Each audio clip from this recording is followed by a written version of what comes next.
Hey dudes, welcome to Splat from the Past, the only 80s themed horror and sci-fi show where things can get totally radical. Now today, I will be welcoming a very special guest. He was in the living rooms of a lot of us when we were growing up. You know, those of you who grew up in the 50s and 60s, and then us 80s, 90s kids who grew up watching in syndication. Jon Provost. Timmy from Lassie. I'm going to have Timmy from Lassie on the show today. And I've interviewed his wife, Laurie Jacobson, twice. She's a good friend of the show. And I'm going to interview him today, talk about Lassie, about coming on to an already hit show and being a part of that, and then doing movies like The Computer Wore Tennis Shoes later and a few others. And it's going to be pretty exciting. So let's get this show on the road. Here is my interview with Jon Provost. Good morning. Hey, Jon. Welcome to the show. How are you, sir? I'm doing well, thanks. Great. It's such an honor. I'm glad we're finally getting to do this. After interviewing Laurie twice, I thank you so much for taking the time this morning. All right, no problem. Hey, whereabouts are you? I'm in Redding, California. Oh, you are? Okay, yeah. I asked Laurie, and she said, yeah, I think he's down in Southern Cal. Yeah. So, going back to the beginning, I mean, you were a child actor. How did it begin for you that your parents started sending you out on auditions? Well, neither one of my parents were in the business. They weren't even from California. My father was born and raised in Mobile, Alabama, and my mom in Texas. Mm-hmm. But they met in Hollywood and got married in 1940. And my father was an aeronautical engineer. He had graduated from the University of Alabama, and of course came to Southern California, which is where they were building all the airplanes. Mm-hmm. And Mom was a seamstress, and they met and got married, and so Dad's busy, designing airplanes, and Mom's a housewife, and she read an ad in the LA Times that Warner Brothers was looking for a 2 to 3 year old boy to be in this movie that was starring Jane Wyman and Sterling Hayden. And when Mom was growing up in Texas, her idol was Jane Wyman, so she got it in her head that if she took me on this audition, that she was going to meet Jane Wyman and get her autograph. And that's the only reason that she took me. And we didn't even live in L.A. We were living in Pasadena at the time. Right. So the story goes, Mom took me on this audition, which back then it was called the cattle call. There was over 200 little boys and little girls that moms had cut their hair to look like little boys, But a 3-year-old, no big deal. And so I ended up getting the job. And then, of course, that led to, another job. And I mean, I didn't even have an agent. Mm-hmm. Mom didn't have a clue what it was all about.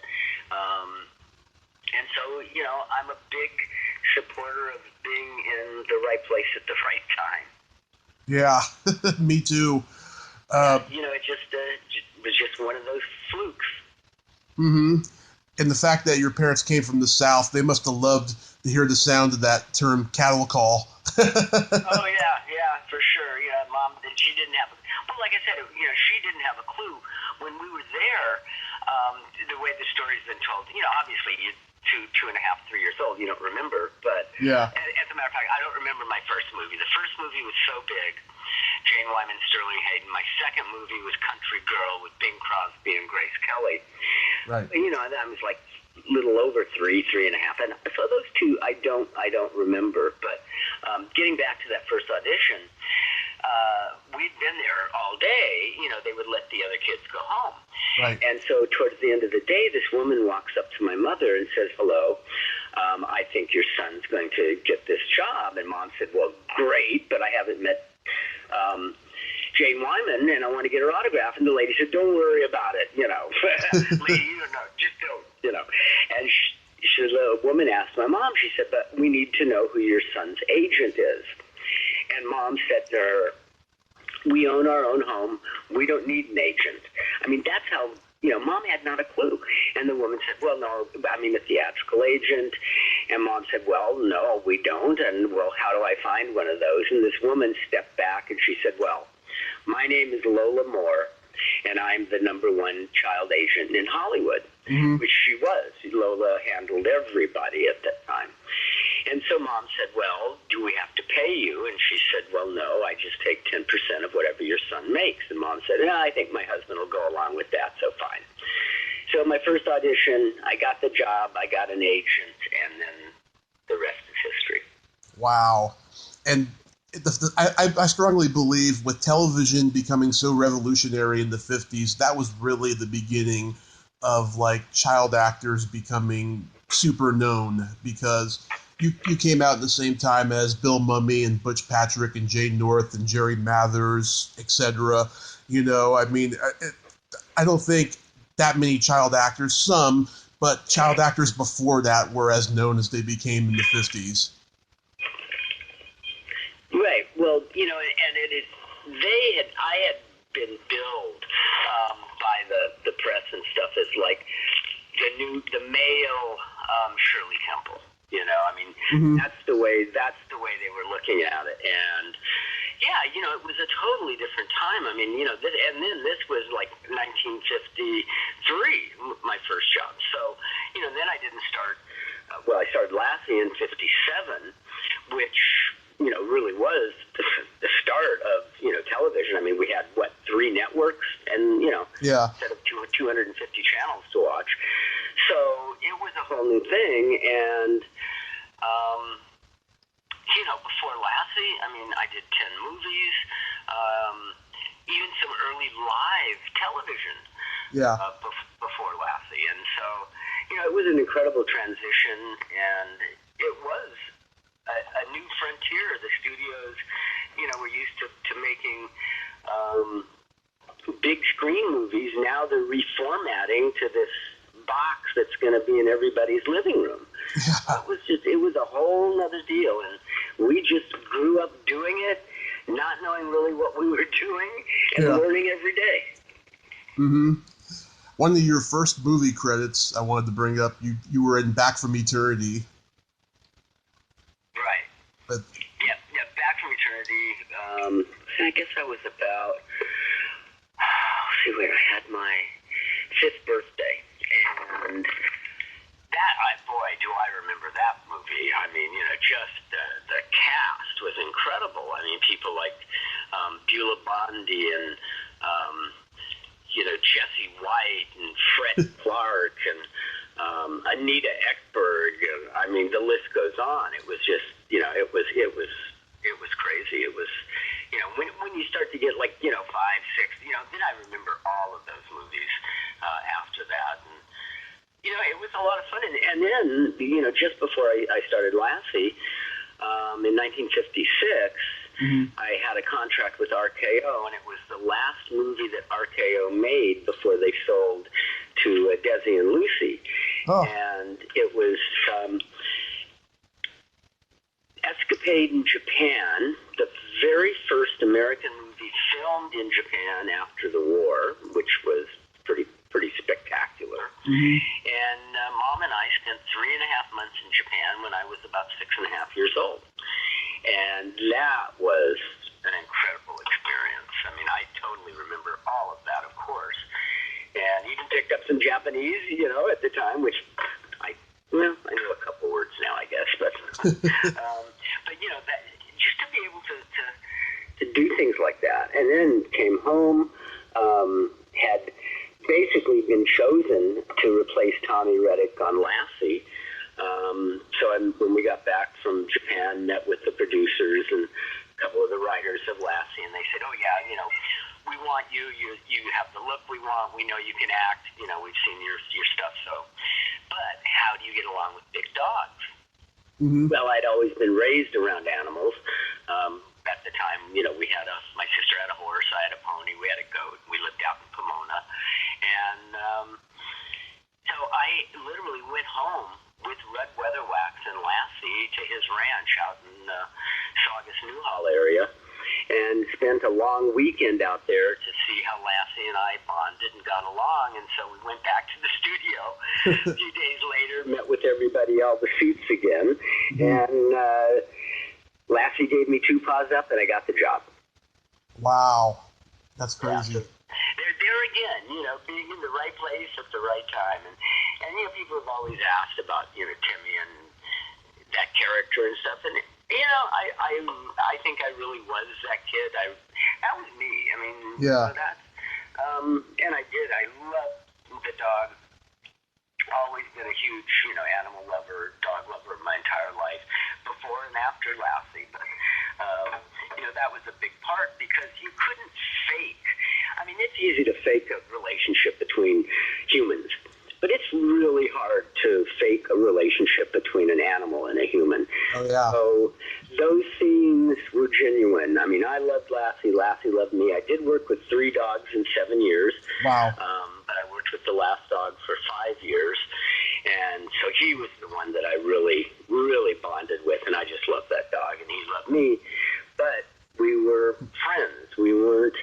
I wasn't his trainer, so if I was, to ask him to, sit or shake hands or something, he would look at me and say, you're my buddy, but you're not my trainer. So I only respond to my trainers. And, so that was unusual, but it was great. Mm-hmm. And all the dogs were trained well, I assume? Oh, yeah. Red Weatherwax. The Weatherwax family has owned, trained, and bred every Lassie since 1940, and his son now, Bob Weatherwax, has the 12th generation direct descendant from the original, but he is a family dog. He's a pet. No more acting in the line, but the dogs were incredible, and of course they were all male. Mm-hmm. Red used males because he said they were, in the animal kingdom, the male is always larger, more colorful, and Red said that the males were smarter and easier to train than the females, which I always get in trouble when I say that. I have to say, no, he said that, not me, right? Yeah. But the dogs were incredible, absolutely incredible. And in those days, I mean, they shot so many more episodes of episodic television than they do now. I mean, that must have been insane to not only just have that hectic schedule of shooting all these episodes, but also waiting for the dogs to respond to certain situations. Well, it's true. We did between 36 and 39 episodes a year, where today, as you mentioned, if they do 12, that's probably maximum. Yeah. But we worked 9 months out of the year. I worked 5 days a week, Monday through Friday, 10 hours a day, 9 months out of the year to film Lassie. And then when we were on hiatus, we spent, Lassie and I, just me and the dog, and of course Red Weatherwax and my mom and 1 or 2 other people, would travel around the country, hitting all the major markets, Dallas, New York, wherever, Chicago, and promote the show. So it was really a 10-month gig, for a 7-year-old kid till he was 14 years old.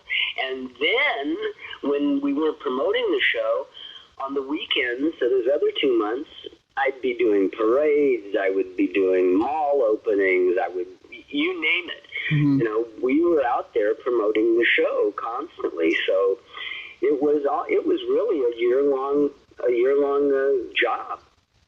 Yeah, I bet.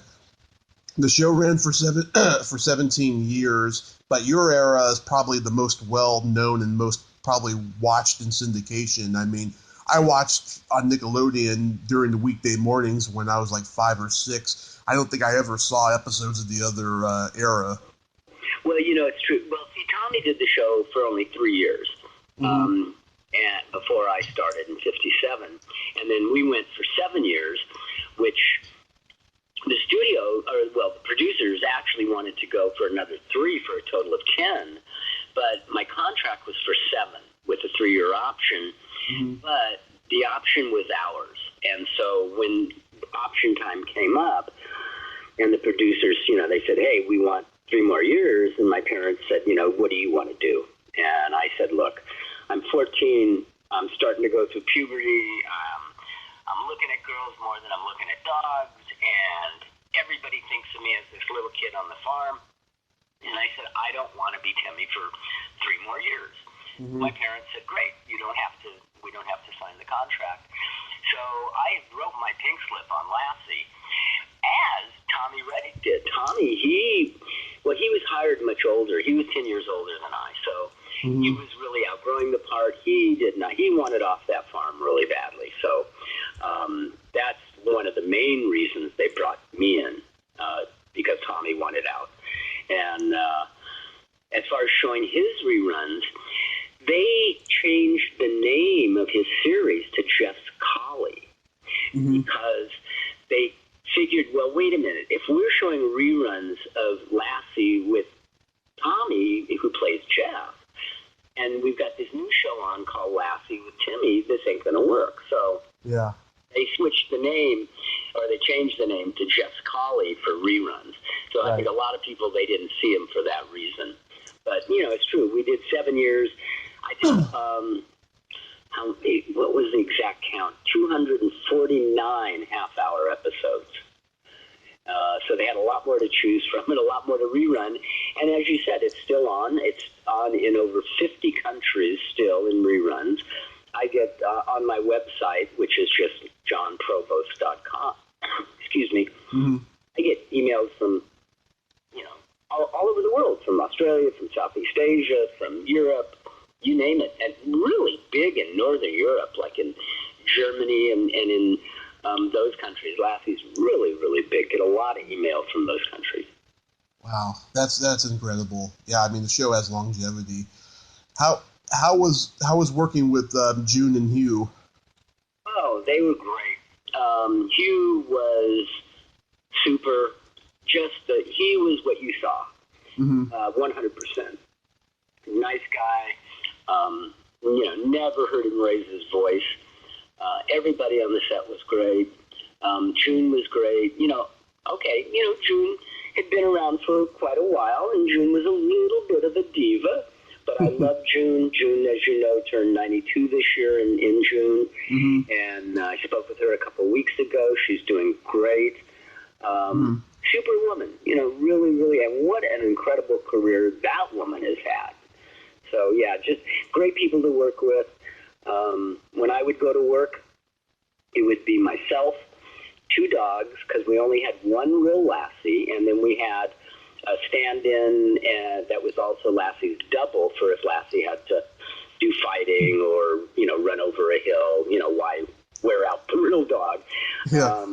And I would go to work and with 35, 40 adults, and I was the only kid unless, we would have another child on the set, in one of the scenes or something for that episode. But normally it was just me, the 2 dogs, and 35, 40 adults, set 5 days a week. And speaking of divas, Cloris Leachman was on the show. Was she a diva? That's funny. A lot of people don't remember Cloris, and the first Paul was a man by the name of John Shepard, who was also an incredibly nice guy who just passed away a couple of years ago. But, Cloris, she was the first Ruth Martin, and after about 3 or 4 months, she realized she had gotten herself into a role that she was not really happy with playing.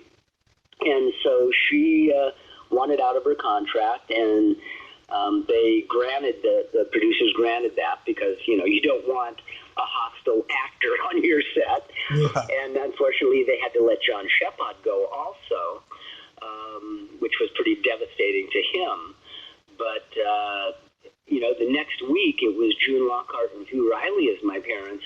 And the amazing thing is, CBS did not get one letter. Like, wait a minute, the parents are different. Yeah. It's because the people didn't care about the parents, the kids. They cared about the kid and the dog. That's what the show was about. And that's what I never quite understood when I left the series. They totally disbanded the family. Lassie was a forest ranger, and then Lassie, by herself in the woods, and then a Lassie cartoon. And, that's not, the show wasn't about a dog and an adult, a dog and a forest ranger. Mm-hmm. It was about a dog and a kid. And it could have been a girl.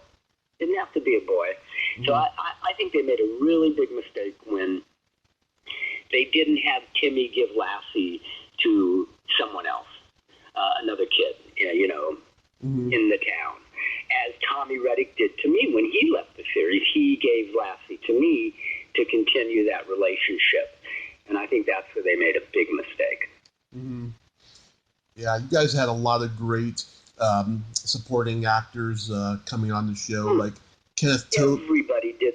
I mean, it's Laurie, my wife, and I. We love to sit and watch a lot of old shows, but we've been watching some old Alfred Hitchcocks, and you see everybody's in there. Yeah, and it was the same with Lassie. I mean, we when people were really young. I mean, people like Ted Knight and Rip Torn, and I mean, the list goes on. The people, they were young, they were just starting out. But that's how it was back in those early days of television. People they just went from one show to one show to one show. If they were character actors, so they were in everything. You saw them everywhere, and it was really great growing up in that time. Meeting all those people, and when I would meet somebody, another actor, they were just like me. I mean, I'd see them in the makeup room, or coming to work, like June Lockhart, mm-hmm. coming to work in the morning, with her hair all a mess and with no makeup, and then sitting down for 2 hours and becoming this gorgeous woman. So to me, that's, okay. I do the same thing. I get up, I'm tired, I go to work, I sit in the makeup chair for half an hour, and then I go and put my clothes on, and, then that's what I do, and that's what those people did. So I didn't grow up thinking, oh my gosh, I'm sitting next to this iconic star. It's like, okay, I'm sitting next to this person who's doing the same job I'm doing. And yeah. Of course I respected them. One time, we were filming at Desilu Studios, which at that time was right next door to Paramount. I mean, now it's all Paramount. But Desilu had not the best commissary. Mm-hmm. So a lot of times for lunch, we would either go over to Paramount, to their commissary, or to one of the local little restaurants in the neighborhood. Mm-hmm. And so one day we're in Paramount, and Bob Hope was there filming one of his roads to, Zanzibar or something.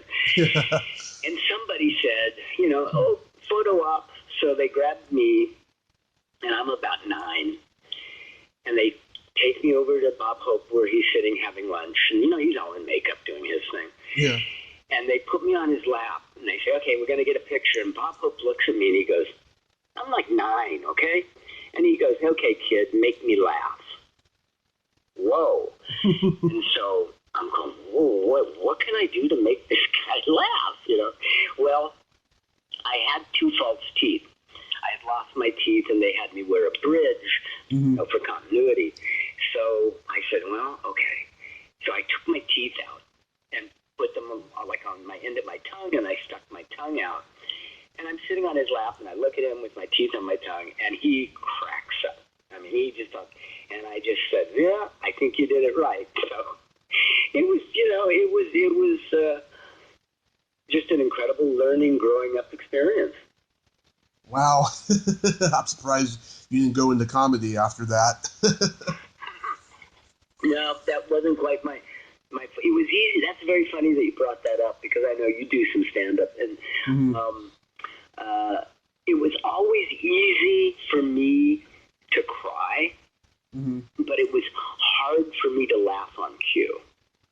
I don't know why that was, but it was easier for me to go to the darker side than it was to the other side. So who knows? That's interesting, I have to say, because usually it's the other way around. Yeah. I don't know where that came from, but who knows? But then I did do some lighthearted stuff. Like later on, one of my last movies after I quit Lassie was the computer wore tennis shoes for Disney with Kurt Russell. Yeah.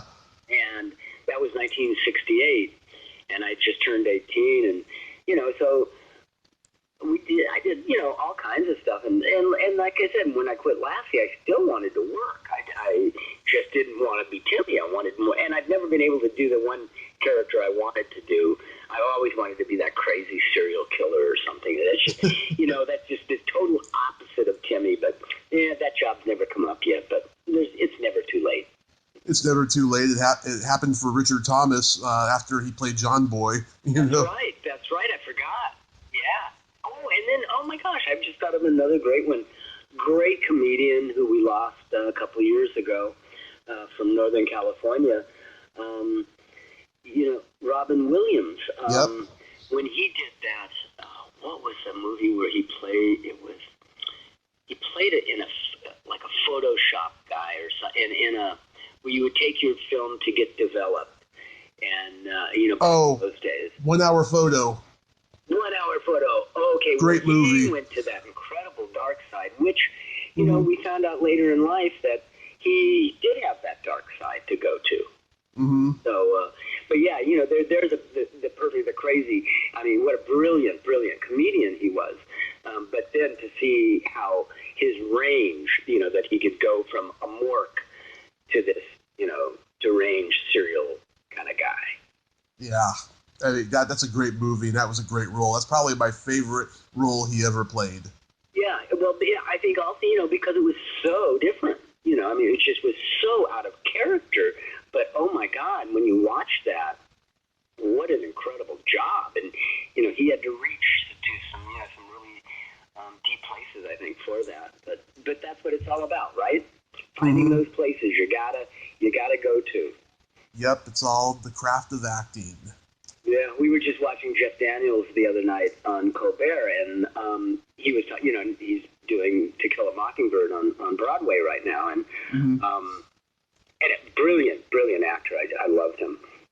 But yeah, he was talking about having to go to find that dark side, and to be able to get into that role. And very interesting. Mm-hmm. I wanted to ask you. You played yourself on an episode of Mr. Ed.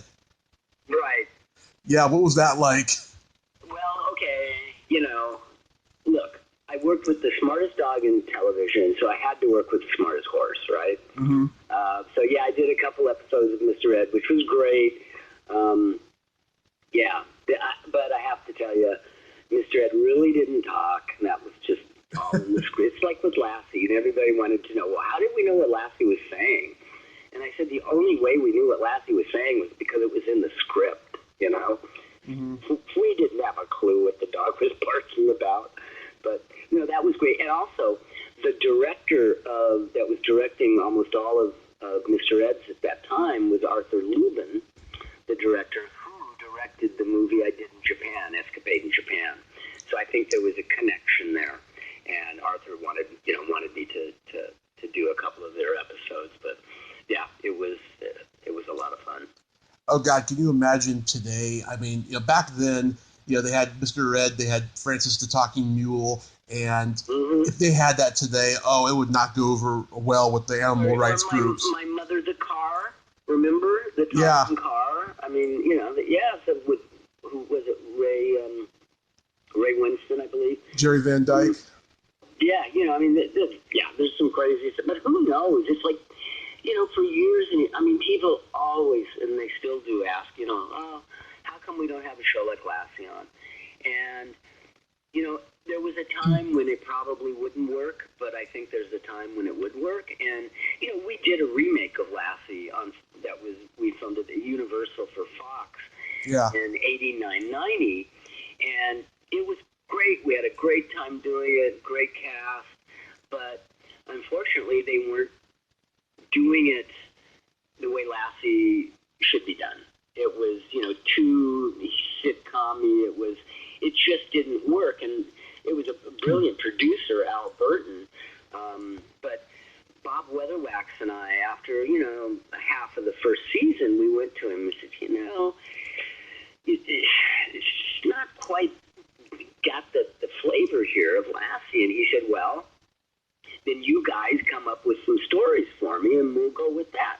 So both Bob Weatherwax and I wrote a couple stories for this series, and we started to change, and we got our second season, and that's when we started to change a little bit. But unfortunately, we were canceled, so we didn't go on. But yeah, it was great. One thing Al did was he wanted people that had worked with Lassie in the past. So June Lockhart did a couple episodes. Tommy Reddick did an episode. Roddy McDowell, who was in the very first movie with Elizabeth Taylor, Lassie Come Home, 1944 or 46. And he did an episode. I'd never met Roddy before. What a great guy he was. He was really spectacular. I heard he's great. And Margaret O'Brien, who had done a Lassie movie, she did an episode. So, that was really super. And there's also, I just love this, there was a young man by the name of Leonardo DiCaprio who got his acting debut on the new Lassie series. So I always thought, unfortunately, he was in an episode that I wasn't in, but that would have been a treat to have met him and then meet him today. Hey, maybe he could give me that job as the serial killer or something. Maybe. Wow, I didn't know he was on that show. Yeah, he did just one episode. He was probably 12, 14 years old or something like that. But. Did you enjoy working with Dee Wallace? Oh yeah, no, Dee was great, and unfortunately, her husband Chris Stone, unfortunately, he passed away. But the kids, Wendy Cox, Will Nipper, he was Will Nipper then, now is Will Estes, who's on True Bloods, who's been on True Bloods for years now. Great actor. He was a great kid. Everybody on the cast was super. The only thing that drove us crazy on that series was, as I mentioned earlier, when we would do the first series, it was just Lassie and a stand-in / double. And so on the new series, it was the same. They had, just the one real Lassie, because that's how it's always been, not 4 dogs to do different things. And except for Lassie's stand-in, they had a stuffed full-size collie. Now, it wasn't, a real collie stuffed. It was, a plush collie, but it was a full-size collie. And so they would use that for when they were setting up the scene, instead of a stand-in dog. And at Universal, they have these tours that go by. So whenever the tours bus comes by, you got to stop shooting and wave to the people. It's kind of a but so they would have this dog, this stuffed Lassie out there, saying, this is the filming the set of the new Lassie, and they'd have this dog there, and people would be horrified. And it looked really bad, like it had been run over. So it was horrible. So we never really enjoyed that part of it, but it was a lot of fun. Yeah, I interviewed Dee back in October, and I've hung out with her at a couple conventions. She's just so much fun. Oh yeah, no, she's super lady. After you did Lassie, you had a role in This Property is Condemned, and I'm a huge Natalie Wood fan. What was she like? Wow. Well, okay, Tommy, here I am, almost 15 years old. Hormones are going crazy, and there's Natalie Wood. Give me a break. No, Natalie was great. I never realized how small she was. People, and you hear, but if you don't, and you see them on the screen, but when you meet them, you really see it, and it's like, whoa, that was a trip. But we didn't actually have we didn't actually work together. We didn't have a scene together. Of course, saw her there, and we filmed it in Louisiana, Mississippi, in 1964. But no, it was a great cast. Oh my God, the cast! Do you believe it? Robert Redford, Natalie Wood, Charlie Bronson, Dabney Coleman, Mary Badham, Robert Blake. Yeah. Yeah, it was crazy. And the crazy part is, and from being in the business, a lot of actors are what they call method actors. actors, and so they really get into their part. Well, that's Charlie. Charlie Bronson, he always plays that crazy, psycho, crazy guy. Well, he was that guy. And so Mary Badham and I, who, were 13, 14 years old, he was that character 24/7. And so he scared us to death. We did not want to be around him. We just would stay away from him. But then on the last day when we wrapped, he became Charlie Bronson, like a regular guy. And we looked, we go, my Lord, why wasn't he like this when we were working with him? He was scaring us to death all the time, but that was his part. That's what he did. But that was a really, really great movie, and it really stands up, today as being a great. And I believe it was Robert Redford's only second film, I think. Not for sure, but he had just pretty much started out.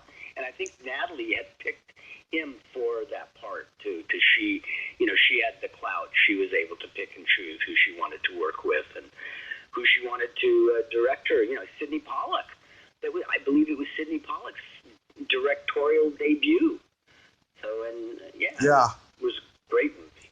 Well, they also, Robert Redford and Natalie Wood had just done Inside Daisy Clover the year before. Yeah. And so I think it was his second movie. Yeah, so she was comfortable with working with him, and so she picked him out for the role. Right. And stuff. So you mentioned the computer wore tennis shoes with Kurt Russell. Had you known Kurt before that? Not a lot. Of course, when you grow up in Hollywood, all of those kids, we're all the same age. We all grew up together. You mentioned earlier, Jay North and Jerry Mathers and, just all those guys. We may not have hung around a lot, but we saw each other, at events and things all the time. So we knew each other, but I'd never worked with him. And he's a great guy. He was a great guy. We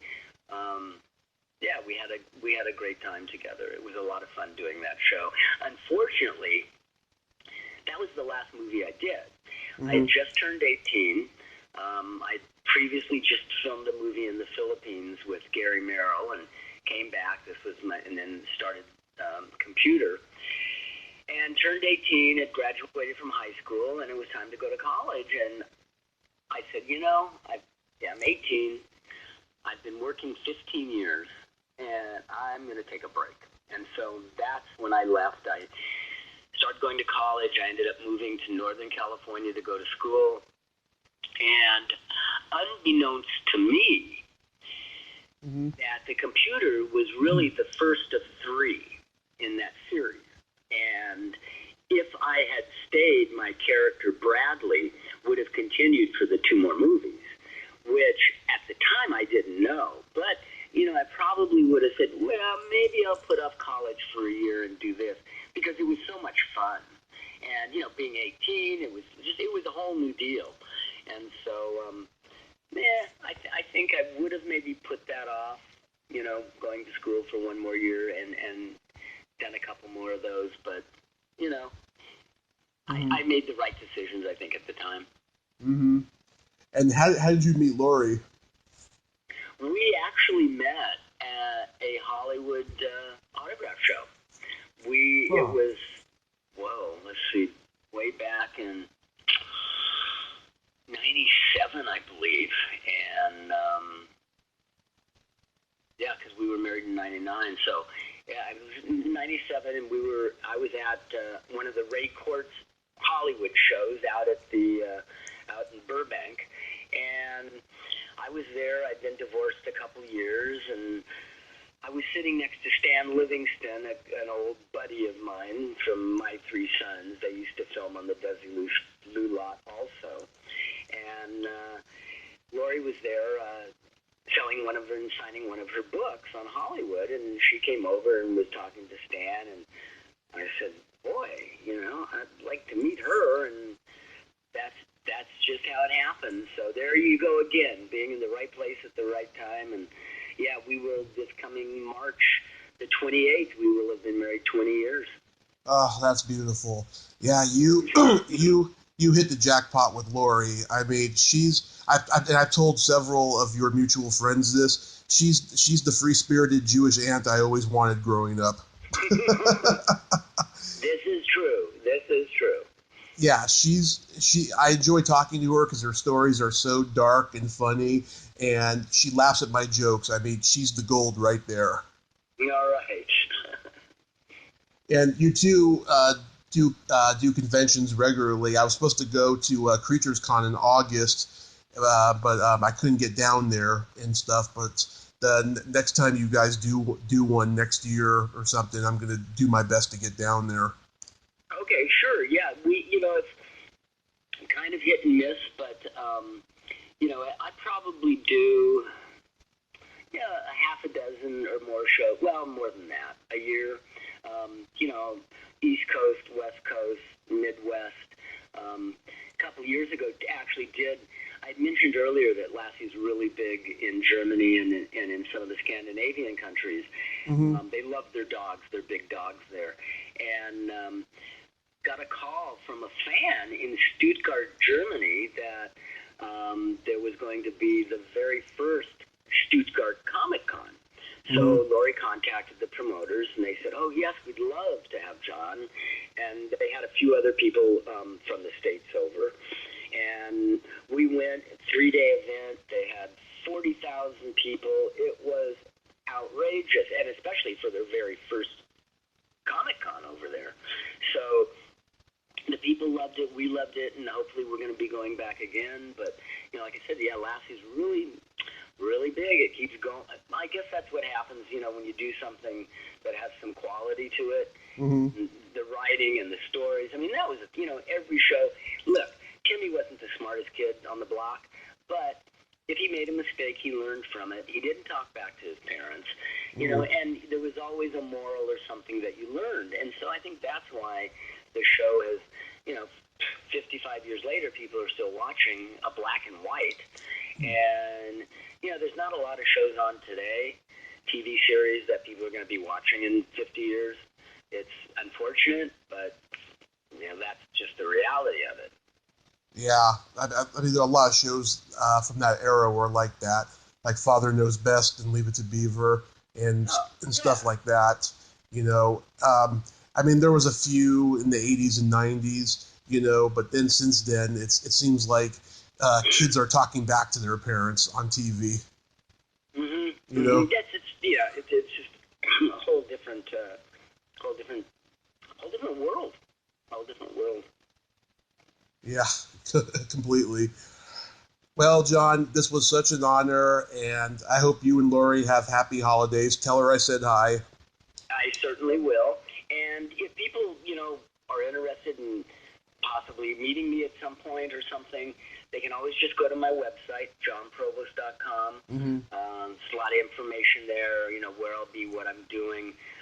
Also, we do a cruise every year, and this last year we just got back 3 weeks ago from Cuba, which was incredible.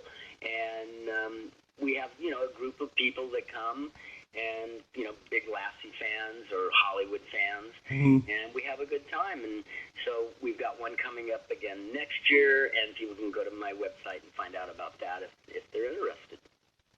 Okay, like I said, I will do my best to do that definitely next year. Heck, I might even be moving back to the Bay for a little while next year. It's in the early developmental stages of planning and stuff. All right. But give us a call. Oh, absolutely. All right, you guys have happy holidays, and you, Jon, have a great day. Well, thanks so much. It's a pleasure, and we will talk soon. Yes, we will. All right. All right. Thanks. Bye-bye. Well, there you have it. Jon Provost. Ain't he a cool dude? Oh, thank you so much, Jon. I mean, you are just an awesome guy, and Laurie is an awesome lady, and you two are just gifts from heaven, and I'm proud to call you two friends. If you like this video, everyone, please subscribe to my YouTube channel. Add me as a friend on Facebook. Join my Tommy Kovac comedian page on Facebook. Follow me on Twitter and Instagram and all that fun stuff. Well, that's all time we have this week on Splat from the Past. Until next time, this is Tommy Throwback Kovac saying there's no shame in living in the past because the present sucks. Later, dudes.